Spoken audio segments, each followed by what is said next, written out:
So till now we have discussed about fraction. Now we will discuss about types of fraction कि क्या क्या fraction के types होते हैं. ठीक है, फ्रैक्शन तो हमने पढ़ लिया, लेकिन अब उसके क्या क्या टाइप्स हैं फ्रैक्शन के वो पढ़ेंगे. ठीक है, so first type is proper fraction. ठीक है, प्रॉपर फ्रैक्शन क्या होता है? Proper fraction are those fraction in which numerator is less than the denominator. Proper fraction वो होते हैं जिसमें न्यूमरेटर क्या होता है, छोटा होता है डिनोमिनेटर से. ठीक है, फ्रैक्शन क्या होता है? फ्रैक्शन में क्या होता है? दो पार्ट होते हैं, न्यूमरेटर और डिनोमिनेटर. जो अपर पार्ट होता है उसे हम न्यूमरेटर बोलते हैं, जो लोअर पार्ट होता है उसे हम क्या बोलते हैं? डिनोमिनेटर. तो प्रॉपर फ्रैक्शन वो होता है जिसमें आपका न्यूमरेटर की वैल्यू हमेशा डिनोमिनेटर से छोटी होगी, तो वो सारे फ्रैक्शन को हम क्या बोलेंगे? Proper fraction. ठीक है, एग्जाम्पल जैसे 5/12, 5/11 सॉरी, ये क्या एक प्रॉपर फ्रैक्शन है. क्यों? इसमें जो न्यूमरेटर है और ये डिनोमिनेटर है, तो आपको दिख रहा है जो न्यूमरेटर की वैल्यू है वो डिनोमिनेटर से छोटी है. डिनोमिनेटर आपका 11 है और न्यूमरेटर आपका क्या है 5, तो ये क्या हो गया? एक प्रॉपर फ्रैक्शन. ठीक है, अब नेक्स्ट एग्जांपल जैसे आपका 6/13. ठीक है, ये न्यूमरेटर ये डिनोमिनेटर, इसमें भी जो न्यूमरेटर है वो क्या है 6 है और डिनोमिनेटर क्या है 13. आपको दिख रहा है कि जो डिनोमिनेटर की वैल्यू है वो ग्रेटर है किससे? न्यूमरेटर से. मीन्स जो न्यूमरेटर है वो क्या है? छोटा है किससे? डिनोमिनेटर से. तो ये भी क्या हो गया आपका? एक प्रॉपर फ्रैक्शन. ऐसी 1/5, ये न्यूमरेटर ये डिनोमिनेटर, और दिख रहा है कि जो न्यूमरेटर की वैल्यू है वो लेस देन है डिनोमिनेटर से. ऐसे 2/5, ये भी क्या एक प्रॉपर फ्रैक्शन है. क्यों? इसमें जो न्यूमरेटर है उसकी वैल्यू कितनी 2 और डिनोमिनेटर की वैल्यू कितनी 5, और जो न्यूमरेटर की वैल्यू है वो डिनोमिनेटर से छोटी है. ठीक है, वैसे इसमें भी 3/7, numerator is less than denominator, जो न्यूमरेटर की वैल्यू है डिनोमिनेटर से छोटी है. इसमें भी 99/9 एंड 13, तो 99 न्यूमरेटर है वो क्या है? छोटा है डिनोमिनेटर से. ठीक है, तो वो सारे फ्रैक्शन जिसमें न्यूमरेटर की वैल्यू डिनोमिनेटर से छोटी होगी वो उनको क्या बोलेंगे हम? Proper fraction. ठीक है, now next fraction is improper fraction. ठीक है, अब प्रॉपर तो पढ़ लिया, इम्प्रॉपर क्या हुआ? इसका अपोजिट. ठीक है, improper fraction are those fraction in which numerator is greater than denominator. बस प्रॉपर का उल्टा करना है, अपोजिट. ठीक है, वहाँ पे न्यूमरेटर छोटा था प्रॉपर में, अब इम्प्रॉपर में क्या होगा? न्यूमरेटर बड़ा हो जाएगा. ठीक है, तो improper fraction are those fraction in which numerator is greater than denominator. अब जिन जिन फ्रैक्शन में न्यूमरेटर की वैल्यू ग्रेटर होगी डिनोमिनेटर से, वो फ्रैक्शन क्या होंगे? आपके इम्प्रॉपर. ठीक है, जैसे 7/5, ये न्यूमरेटर है और ये डिनोमिनेटर. अब इसमें क्या है? न्यूमरेटर की वैल्यू ग्रेटर हो गई डिनोमिनेटर से. डिनोमिनेटर 5 है और न्यूमरेटर क्या है 7, और 7 क्या है? बड़ा है 5 से, मीन्स न्यूमरेटर की वैल्यू ग्रेटर है. ठीक है, तो ये आपका क्या हो गया? इम्प्रॉपर. वैसे 3/2, ये न्यूमरेटर ये डिनोमिनेटर, आपको दिख रहा है कि जो डिनोमिनेटर की वैल्यू है वो न्यूमरेटर से छोटी है, मीन्स न्यूमरेटर की वैल्यू ग्रेटर है डिनोमिनेटर से. ठीक है, ऐसी 11/9, ये भी क्या आपका इम्प्रॉपर है. इसमें numerator is greater than denominator. Numerator आपका 11 है और डिनोमिनेटर आपका 9 है, और 11 क्या होता है? ग्रेटर होता है 9 से. ठीक है, वैसे 7/3, ये भी आपका क्या है? इम्प्रॉपर. क्यों? उसमें न्यूमरेटर 7 है और डिनोमिनेटर 3, और न्यूमरेटर की वैल्यू ग्रेटर है डिनोमिनेटर से. वैसे ही आपका जो नेक्स्ट फ्रैक्शन है ये आपका 5/3, इसमें भी आपका न्यूमरेटर की वैल्यू क्या है? ग्रेटर है डिनोमिनेटर से. न्यूमरेटर 5 है और डिनोमिनेटर 3 है, और 5 क्या होता है? ग्रेटर होता है 3 से, means numerator is greater than denominator. ऐसे 17/13, ये भी क्या है आपका? इम्प्रॉपर. ठीक है, तो सारे जिनमें भी न्यूमरेटर की वैल्यू ग्रेटर होगी डिनोमिनेटर से वो इम्प्रॉपर फ्रैक्शन, और वो सारे फ्रैक्शन जिनमें न्यूमरेटर की वैल्यू स्मॉलर होगी डिनोमिनेटर से वो प्रॉपर फ्रैक्शन. ठीक है, next fraction is mix fraction. अब मिक्स फ्रैक्शन क्या होते हैं? Are those fraction which have a combination of whole and part. वो सारे फ्रैक्शन जिसमें होल और पार्ट का कॉम्बिनेशन होगा. होल और पार्ट का मीन्स एक जो नंबर होगा वो तो पूरा कंप्लीट होल नंबर होगा, और जो उसका जो पार्ट होगा वो किस में होगा? फ्रैक्शन में. तो उनको मिला के दोनों को का कॉम्बिनेशन आपको क्या देता है? Mix fraction. ठीक है, मिक्स फ्रैक्शन किसका पार्ट होता है? Whole and part. ठीक है, पूरा नंबर ये कंप्लीट नंबर प्लस उसमें फ्रैक्शन ऐड कर देंगे तो वो आपका दे देता है मिक्स फ्रैक्शन. जैसे 4/3. ठीक है, अब ये 4 तो आपका क्या है? होल नंबर है. ठीक है, पूरा आपका कंप्लीट ये हो गया होल नंबर, और जो 3/5 है ये क्या आपका पार्ट है किसी, मतलब 5 पीस में से आपने कितना ले लिया? 3. टोटल 5 पार्ट्स है, उसमें से आपने कितने पार्ट लिए? 3, तो ये क्या हो गया? पार्ट हो गया. ये आपका 4 होल नंबर हो गया, और 3/5 आपका क्या हो गया? पार्ट. तो ये टोटल आपका क्या क्या है? ये आपका मिक्स फ्रैक्शन. इन्हें बोलते हैं मिक्स फ्रैक्शन, जिसमें एक पार्ट आपका होल होता है और जो दूसरा पार्ट होता है वो किस में होता है? फ्रैक्शन में.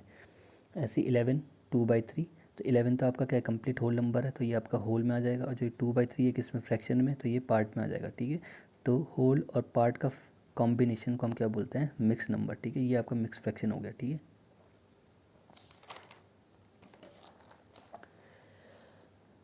Now next fraction is like fraction. अब लाइक फ्रैक्शन क्या होते हैं?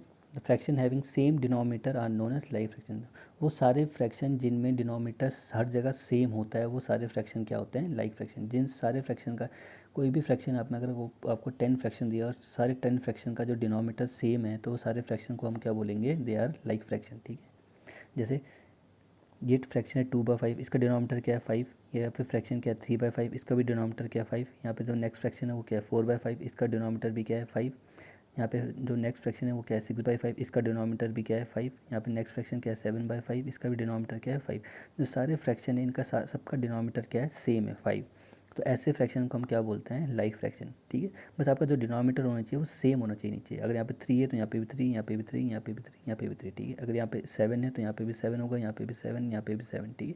तो ये सारे फ्रैक्शन को क्या बोलेंगे हम, लाइक, ठीक है। अब अनलाइक फ्रैक्शन क्या होते हैं, ठीक है, लाइक का opposite. Unlike fraction having different denominator are known as unlike fraction. अब जिनका भी डिनोमिनेटर डिफरेंट होगा वो सारे क्या हो जाएंगे, अनलाइक, ठीक है। यहाँ सबका डिनोमिनेटर के साथ सेम था इसलिए लाइक हो गए। अब जिनका भी डिनोमिनेटर अलग होगा, डिफरेंट होगा, वो सारे क्या आ जाएंगे, अनलाइक फ्रैक्शन। जैसे 2/5, 3/8 और 1/9। यहाँ पे जो फ्रैक्शन है 2/5, इसका डिनोमिनेटर क्या है 5। यहाँ पे जो नेक्स्ट फ्रैक्शन है इसका ये क्या है 3/8, इसका डिनोमिनेटर क्या है 8। जो ये नेक्स्ट फ्रैक्शन है इसका डिनोमिनेटर क्या है 9। तो तीनों जो डिनोमिनेटर है वो क्या है, डिफरेंट। यहाँ पे 5 है, यहाँ पे 8 है, यहाँ पे 9। तो ऐसे फ्रैक्शन को हम क्या बोलते हैं, अनलाइक, ठीक है। और जिनका डिनोमिनेटर सबका सेम होता है, अगर यहाँ पे 5 है, यहाँ पे 5, यहाँ पे 5, तो ऐसे फ्रैक्शन को क्या बोलते हैं, लाइक फ्रैक्शन।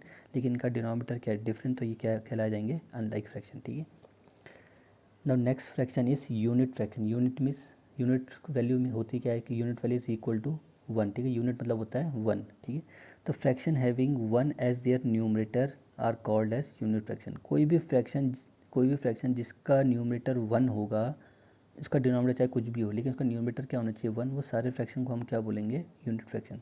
जिस भी फ्रैक्शन में जो न्यूमरेटर 1 होगा वो सारे फ्रैक्शन को हम क्या बोलेंगे, यूनिट फ्रैक्शन, ठीक है। Fraction having 1 as their numerator are called as unit fraction, ठीक है। अब जैसे 1/3, 1/5, 1/7, 1/9।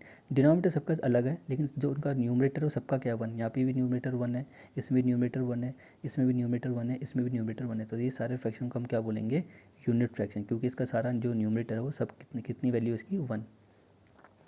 ना last fraction is equivalent fraction, ठीक है। इक्विवेलेंट फ्रैक्शन मीन्स जहाँ पे वर्ड आ रहा है इक्वल मीन्स इक्वल होना चाहिए, ठीक है। इक्विवेलेंट फ्रैक्शन क्या होते हैं, are the fraction that have different numerator and denominator but are equal to same value. अब इक्विवेलेंट फ्रैक्शन वो होते हैं जिनका न्यूमरेटर और डिनोमिनेटर तो अलग होगा लेकिन उनका जब आप उनको लोएस्ट फॉर्म में रिड्यूस करोगे या सिंपल फॉर्म में रिड्यूस करोगे तो उनकी जो वैल्यू होगी वो क्या होगी, सेम आएगी। कैंसिल आउट करने के बाद उनकी वैल्यू क्या आएगी, सेम आएगी। जैसे 2/4, इसका न्यूमरेटर अलग है, इसका न्यूमरेटर अलग है, इसका न्यूमरेटर अलग है, इसका डिनोमिनेटर अलग है, ठीक है। अब जैसे दो फ्रैक्शन 2/4 और 3/4, यहाँ का न्यूमरेटर 2 है, डिनोमिनेटर क्या 4। अब ये दूसरा फ्रैक्शन है, इसका न्यूमरेटर 3 है, इसका डिनोमिनेटर क्या है 6 है। दो फ्रैक्शन हो गए, दोनों का न्यूमरेटर और डिनोमिनेटर के अलग अलग, लेकिन इनको जब आप कैंसिल आउट करोगे उनकी वैल्यू सेम आएगी। जैसे 2 1 जा 2 और 2 2 जा 4, कितना आया कैंसिल आउट करके 1/2। वैसे इसको भी कैंसिल आउट करोगे 3 1 जा 3, 3 2 जा 6, तो इसको भी कैंसिल आउट करके हमें कितना मिला 1/2 और इसको भी कैंसिल आउट करके कितना मिला 1/2। मीन्स इस फ्रैक्शन की वैल्यू रिड्यूस होकर कितनी आई 1/2 और इस फ्रैक्शन की वैल्यू रिड्यूस होकर कितनी आई 1/2। तो ऐसे फ्रैक्शन को हम क्या बोलते हैं, इक्विवेलेंट। मीन्स जिनका न्यूमरेटर और डिनोमिनेटर तो अलग होता है लेकिन जब हम लोएस्ट फॉर्म में रिड्यूस करते हैं या कैंसिल आउट करने के हमें जो वैल्यू आती है अगर दोनों फ्रैक्शन की सेम होती है वो, तो उनको हम क्या बोलते हैं, इक्विवेलेंट फ्रैक्शन, ठीक है। अब जैसे 5/10 और 7/14 ये दो क्या है, इक्विवेलेंट फ्रैक्शन। कैसे, इसका न्यूमरेटर अलग है, इसका न्यूमरेटर 5 है और इसका न्यूमरेटर कितना है 7, इसका डिनोमिनेटर 10 है, इसका डिनोमिनेटर क्या है 14। तो सबका इन दोनों फ्रैक्शन में न्यूमरेटर और डिनोमिनेटर दोनों के क्या है, डिफरेंट। लेकिन इनका जो वैल्यू आएगी वो क्या आएगी, इक्वल। 5 1 जा 5, 5 2 जा 10, कितना है 1/2। इसको भी कैंसिल आउट करोगे लोएस्ट फॉर्म में लिखोगे तो क्या आएगा 7 1 जा 7, 7 2 जा 14। तो यहाँ से कैंसिल आउट करके भी कितना आया 1/2, यहाँ से भी कैंसिल आउट करके कितना आया 1/2। तो ऐसे फ्रैक्शन दोनों की वैल्यू कितनी आई 1/2 1/2, तो इनकी जो lowest value I cancel out करके वो कितनी आई 1/2 और दोनों की कितनी आई 1/2, तो दोनों इक्वल हैं। तो ऐसे फ्रैक्शन जिनको रिड्यूस करके लोएस्ट फॉर्म में या कैंसिल आउट करके वैल्यू सेम आती है तो वो फ्रैक्शन को हम क्या बोलते हैं, इक्विवेलेंट फ्रैक्शन।